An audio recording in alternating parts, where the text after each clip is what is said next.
কল্পনা করো তো একটা বিজ্ঞান যা চোখে দেখা যায় না, কিন্তু তোমার শরীরের ভিতরে ঢুকে রোগ সারিয়ে দিতে পারে আর পুরো পৃথিবীকে বদলে দিতে পারে। এটাই ন্যানো টেকনোলজি, অদৃশ্য বিজ্ঞানের আসল জাদু। আজকের ভিডিওতে আমরা এই জাদুর পুরো রহস্য জানব। তো চলো শুরু করি।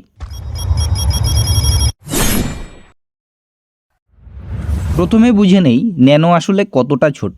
1 ন্যানোমিটার মানে হলো 1 মিটারের 100 কোটি ভাগের 1 ভাগ। তোমার একটা চুলের পুরুত্বের প্রায় 80,000 ভাগের 1 ভাগ।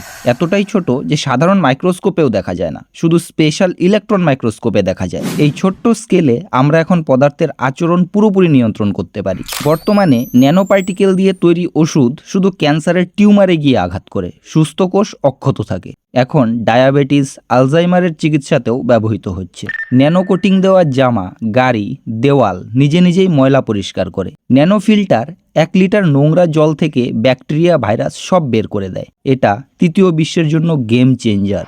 ন্যানো সোলার প্যানেল সাধারণ প্যানেলের চেয়ে 40% বেশি বিদ্যুৎ উৎপাদন করে। আর flexible screen, super capacitor battery তো এখন বাজারে আসছেই। আর ভবিষ্যতে ন্যানো রোবট তোমার রক্তে ঘুরে বেড়াবে। কোনো কাটা লাগলে সঙ্গে সঙ্গে মেরামত করে দেবে। হার্ট অ্যাটাক হলে রক্তনালী পরিষ্কার করবে।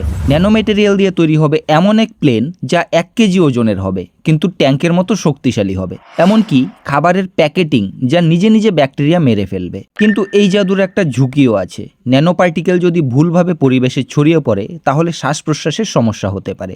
ন্যানো টেকনোলজি আসলে আমাদের ভবিষ্যতের চাবিকাঠি। এটা শুধু বিজ্ঞান নয়, এটা একটা বিপ্লব। তোমার কাছে এই ন্যানো টেকনোলজি কি মনে হলো, জাদু নাকি ভয়? কমেন্ট করে বলো। ভিডিও ভালো লাগলে লাইক করো, শেয়ার করো, চ্যানেলটা সাবস্ক্রাইব করে বেল আইকন টিপে রাখো। পরের ভিডিওতে দেখা হবে আরও মজাদার টপিক নিয়ে। Stay amazed, stay curious.